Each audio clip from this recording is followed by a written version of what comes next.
What is up, awesome people?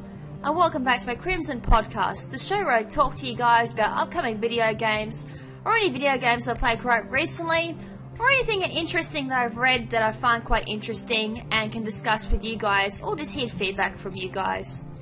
Okay, so we're going to continue on with our previous podcast theme, which was Omega Ruby and Alpha Sapphire. Now, in the last episode, I went through and did a speculation on some of the features that may make a return from the original Ruby and Sapphire, and even their remakes Emerald for at the time. And I got some pretty interesting response back from that video. So I decided to continue on and do some more Omega and Alpha Sapphire stuff. And in this podcast, I'm going to go through and just have a look over the details that we've given so far on the new games that are going to be coming out this year, November 14th, I think it's 16th or something this year. But yeah, it's definitely going to be massive. Alrighty, so not much has really been given to us so far. There's still a lot of things that are in the process of being confirmed as well. The very first thing I wanted to talk to you guys about is Groudon and Kyogre. Now, a lot of people are speculating that, judging from the box art for Omega Ruby and Alpha Sapphire, people are speculating that they're going to be Mega Forms. However, there has actually been a statement from Nintendo themselves that, using the same terminology that they used, which was never before seen Pokemon, which they used in Black and White 2 in regards to Kyurem, as well as Mega Mewtwo Y when that came out in Pokemon X and Y, which is referring to them as probably a Pokemon we've never seen before. My guess, though, is going to be a fusion, because if you look closely at the box art, you probably can tell that they really don't look too much different to their original forms that we saw in Ruby and Sapphire. Really, the only difference that we see in Groudon and Kyogre is kind of just like a neon glow to them. That's just about it. Groudon has more of that orangey look to him, kind of like magma instead of the black lines that you see on Groudon normally. And there's also Kyogre, who's got the neon blue stripes on him as well. And really, that's really all that's different. I mean, originally Kyogre's got red stripes going through him, but this time there's a bit more of a glow to it. I am probably thinking if you give them an item, probably like maybe, I'm just thinking back to in the anime for Advanced Adventures where Pikachu was possessed by the red orb and got all these neon stripes that were alluding to Groudon on Pikachu's body. I'm kind of thinking it's going to be something like that. They did do this in 4th gen for Platinum when he gave Giratina the Gricious orb that actually turned it into its origin form.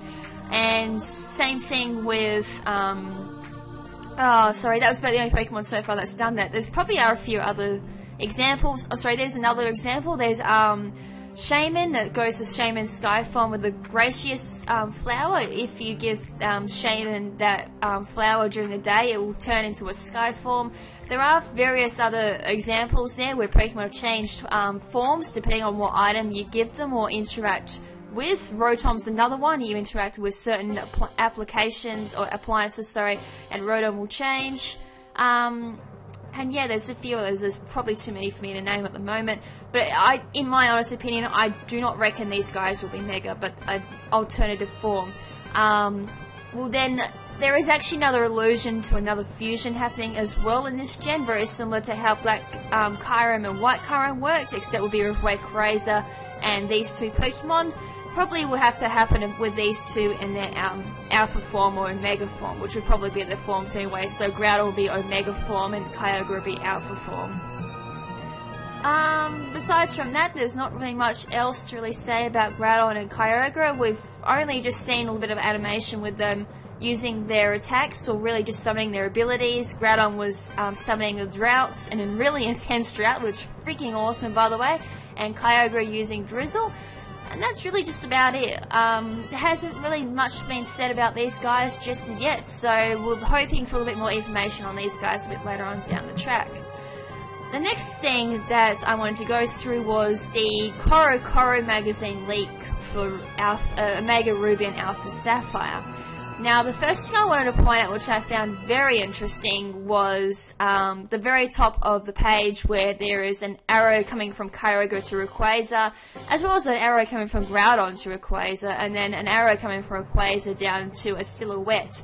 And the most interesting thing I found about this was it almost is alluding to, again, like I said, about the Kyurem fusion in Black and White 2, where you fused Reshiram and Zekrom into Kyurem to make either Black Kyurem or White Kyurem, depending on who you fused it with. So in this case, I'm probably thinking there is going to be a like an Alpha Rayquaza or Omega Rayquaza, depending on who you fuse with. So if you fused with Groudon, you would get a Omega Rayquaza, or if you fused with Kyogre, you get an Alpha Rayquaza or something like that, and then it'd have the qualities of both those two Pokemon. So probably if you fuse with Groudon, you probably get like a maybe a Ground Dragon or Ground Flying type, or if you fuse with Kyogre, you get either Water Dragon or Water Flying. That's probably going to how it's work as far as typing. It may get some like ability like Omega something or Alpha something. That's probably what I'm leaning towards, but from what I can tell from the CoroCoro magazine, it's definitely going to be fusion. There's also a few screenshots there of what Rayquaza will look like in the actual game itself. There is an actual animation there of Rayquaza looks like flying down, which actually reminds me of the animation you get when you see Groudon and Kyogre fighting in Sudapula City after they're released from sleeping, and then suddenly Rayquaza comes out from the sky and he's like, "Oi, stop fighting and return to peace," or something like that. And yeah, I've actually got a funny feeling that that may happen again, because if we refer back to the animations of Groudon summoning the drought and Kyogre summoning its drizzle, it happens again in Emerald as well. Groudon is causing a drought and Kyogre is causing a drizzle, so in Sudapula City, if you're watching the fight, it is going from drought and drizzle at the same time. So I have a funny feeling that fight may be making a return. Then again, they'd be stupid not to, because that was the most iconic scene from the from the Hoenn region, because when I think back to Hoenn, that's the first thing I think of, is the massive fight between Groudon and Kyogre, which is then broken up by Rayquaza once you see Rayquaza at Sky Pillar.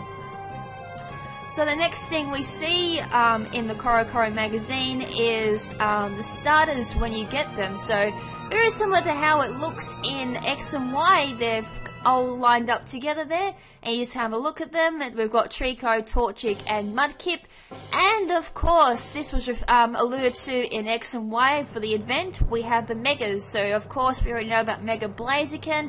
However, we do get a confirmation that there's going to be Megas for Treecko and Mudkip, so it's what these guys will look like and how these guys work. Hopefully not as broken as Mega Blaziken. Then again, yeah, Mega Blaziken with Speed Boost is kind of OP, but yeah, hopefully these guys look pretty cool and they don't stuff this one out, because it's always a big fear that with something new they're going to break something that's pretty awesome already. I mean, I am pretty looking forward to Mega Swampert and Mega Sceptile. However, there's one thing that keeps bothering me though. Back in X and Y it was first released, there was a hacker who went through and hacked the game and went through and revealed like the Mega Latis, for example, and I've got to go back to them in a topic as well. Why wasn't the Megas for Swampert and Sceptile discovered, which has got me thinking maybe the items aren't in X and Y, so is there going to be some capability between X and Y and Omega Ruby and Sapphire? Omega Ruby and Alpha Sapphire, goddamn, as I said, it's going to take me a while to learn that name. So yeah, that's also got another thing going, because back in, like, if you look back to previous gens, for example, Black and White 2 with Black and White Kyurem, if you were playing against someone in the original Black and White, the Black Kyurem or White Kyurem would actually come up as a normal Kyurem in the original Black and White game. Same deal with Platinum. If you had the Origin form Giratina on a normal Diamond and Pearl game, would actually come up as a normal Giratina instead, which made things quite annoying because stats and all that would change and all that, and blah, everything was just flown out of proportion there. So yeah, that is starting to make me ponder about the whole capability between X and Y and Omega Ruby and Alpha Sapphire. But yeah, as I said, we're still in the process of confirming what the megas would look like. So hopefully they do break that to us pretty soon, because there's a lot of speculation what the megas will look like. And the final thing that I have to bring up, as I said, I have already mentioned this in this podcast, is the Mega Lattes. So there is a question to whether this is going to be an event item. Then again, it doesn't really matter, because everyone's already just blown this completely out of its whole hype with the hacking with Power Save and all that. So really it's nothing too interesting now. But I do have to wonder, for those who do play legit like myself, are we going to be able to get Latios and Latiosites in-game, or is it going to be an event? And speaking of events as well, Diancie will be coming out for X and Y, in my honest opinion. And as for the other two events that we've been told about already, thanks to the hackers spoiling the game for us, there is like 2 other events that I should assume will come out in Omega Ruby and Alpha Sapphire. One does kind of, since the name was like Volcano. Don't take my word for it, because I haven't been looking into like the hacks and all that, but it's like Volcano or something like that. As I said, I haven't been looking at it, so excuse my pronunciation on it. It does remind me of like how Groudon can raise volcanoes out of complete nowhere, of like the Stanford Sport and outcome as volcano. And I think the other one was like a water type thing as well. It was like water type or something else, water fire or something like that, which kind of reminds me of Kyogre. So maybe those events were referred to the 2 legendaries as well, and that's probably when those events will come out to us. But as I said, I think the Diancie's coming out pretty soon for X and Y anyway, with a new movie coming out. And yeah, so as I said, bring it back to my original point anyway about the Lattes, is it going to be an event megas, or is it going to be in-game megas? Like, for example, I think there was like one in X and Y where if you showed a person a particular Pokemon, you got an item for it that did something with it. Maybe in Omega Ruby and Alpha Sapphire, if you catch either one of the Lattes and you talk to a certain person, they may give you the Mega Stone for it, and that's how you get your Megas. I'm not sure, but we'll find out anyway. I think that's just about it that I've got to talk about, really. That's really all we've been shown. As I said, there's still speculation on the 2 legendaries. As I said, I'm pretty sure they're going to be different forms, not megas, since, as I said, they don't look too much different from the original forms anyway, just with that neon glow. That's just about it. There is, of course, the diffusions between the 2 legendaries and Rayquaza. That's definitely been brought to light there on the CoroCoro magazine. As I said about the whole Rayquaza event, that's probably been brought back, judging from these screenshots. And of course the Megas there for the starters. And I did bring up a very interesting point in my previous video. Are they going to bring back the Johto starters like they did in Emerald? And if they do, are they going to get a Mega Evolution? Or are they going to be an event like they did with Mega Blaziken? As I said, these are all theories, so a user question is, what do you guys think about all these theories? Have you guys got any theories? I'd like to know, and leave them in the comments if you do. So yeah, that about wraps up this podcast, and I'll try and do a few more podcasts on Omega Ruby and Alpha Sapphire. I did have another plan to do another podcast. I've actually forgot. That's right. I was going to do a podcast on features from X and Y that may be brought over to Omega Ruby and Alpha Sapphire as well. I'm still in the process of scripting that one as well. So if you guys have any other ideas on other podcasts that I can do, make sure that feel free to leave them in the comments as well, and I'll see what I can do as well. I'm going to try and cover Omega Ruby and Alpha Sapphire as much as I can in the next 6 months. As I said in the previous podcast as well, Hoenn was my favourite region as well as my favourite game, especially with Emerald, so I definitely would be looking forward to a lot of Emerald features coming in, especially with that whole Rayquaza event. I would probably jizz if that event came back. So yeah, thank you guys for watching and tuning into my podcast, especially if you tuned into my previous one as well. A big thank you there as well. These definitely do take a lot more work than my usual videos, that's for sure, and coming up with all the info as well as can be quite tedious as well. But yeah, thank you so much for tuning into this video, and until the next video of mine, this is Lady KrimZen saying ciao for now, but not forever. Ciao!